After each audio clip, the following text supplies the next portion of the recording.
people of all regulatory philosophy I think should support the OFR. I mean, the OFR is about data collection and transparency. It's about knowing where the risks are, identifying them earlier.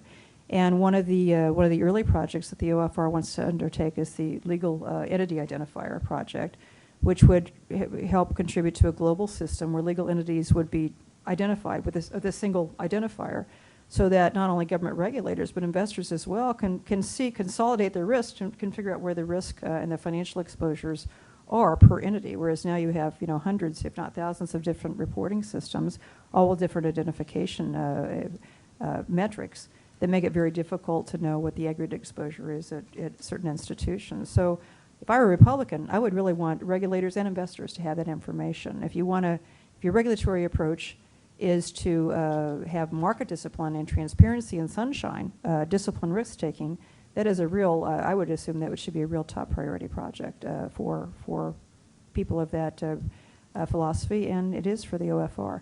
So, we're only as good as the information that we have. And I think a lot of the risk-taking that occurs, if it was just taken into the sunlight a little more, you would see that by itself dampen some of the excesses that we saw prior to the crisis, and I think some of which still exist now.